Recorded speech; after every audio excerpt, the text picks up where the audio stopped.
Welcome back right now. Coming up on 23 minutes past the hour, and a live look in New York City. This is just a few feet from the entrance to the courtroom where later today the trial for accused murderer Luigi Mangione continues. He's the man accused of gunning down UnitedHealthcare CEO Brian Thompson in Midtown Manhattan about this time last year. According to the court records, today will be another pretrial hearing and will sort out which evidence the jury will be allowed to see at trial. Over the weekend, the Manhattan DA's office released some new photographs. Evidence in this case, it included a to-do list. This is a picture of it here behind me, written by the suspect at the time he was arrested. In addition to that evidence, there's a lot more that they're talking about today, like zip ties, a USB necklace, a credit card, a bus pass under a fake name. All of this information, though, here's the kicker with all of this, was found in his backpack, and his attorneys, Mangione's, are saying that search was warrantless, so they want all of it thrown out. He has pleaded not guilty to all the charges. We'll track this for you here today at the live desk. From body cam footage to 911 audio and never before seen evidence, the first week of Luigi Mangione's pretrial hearing was full of new developments. The hearing taking place in a New York court in connection to Mangione's state murder case. The National News Desk, Jeff Harris, joining us, and the hearing was postponed today, of course, because we learned Mangione was sick, Jeff. But the first few days, they were nothing short of eventful. Break down what we learned, what happened in court. So everything from police body cam footage, that 911 call, and officer testimony was shared in court as the defense team for Mangione, who's accused of shooting and killing UnitedHealthcare CEO Brian Thompson last year, tries to block some of that key evidence from being presented at trial, claiming his rights were actually violated during his arrest. This week, a high-stakes pretrial evidence suppression hearing for Mangione kicking off in a New York courtroom in connection to his state murder charge. Among the key developments, a 911 call made from a McDonald's in Altoona, Pennsylvania. I'm a manager at Plank Road McDonald's out here on the Boulevard. Okay. And I have a customer here that some other customers were suspicious of, that he looked like the CEO shooter from New York. Altoona police also releasing dispatch audio from that day, where officers can be heard responding to that 911 call. We swing down to McDonald's East Plank Road, 407 East Plank Road.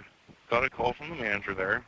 Customers came to her, said that there's a male in the store that looks like the NYC shooter. Video footage from Mangione's arrest was played in court, showing that officers spoke with him for nearly 20 minutes before informing him of his right to remain silent. Prosecutors showing photos of evidence that was seized, including over $7,000 in cash, a laptop, bus tickets, and false name. Rosario. Yeah.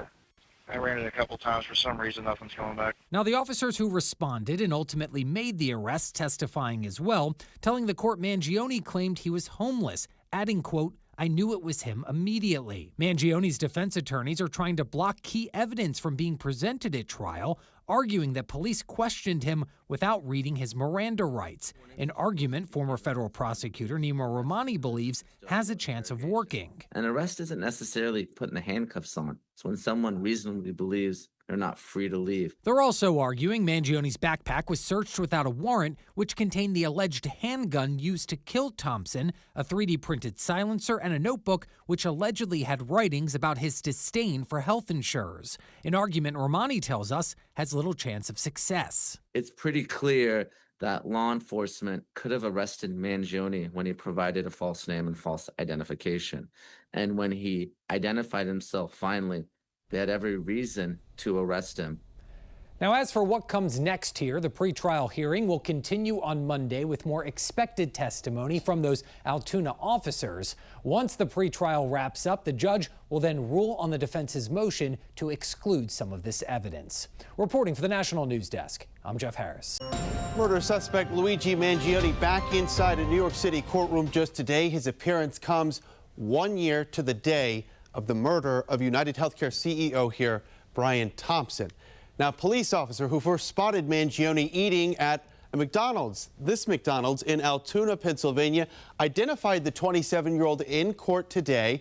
That officer showed up after a McDonald's manager called 911 to report that Mangione looked like the suspect in the Thompson shooting. Here's a portion of that critical 911 call. I have a customer here that some other customers were suspicious of, that he looked like the CEO shooter from New York. Okay. So they're just really upset, and they're like coming to me, and I was like, well, I can't approach him, you know. No, of course not.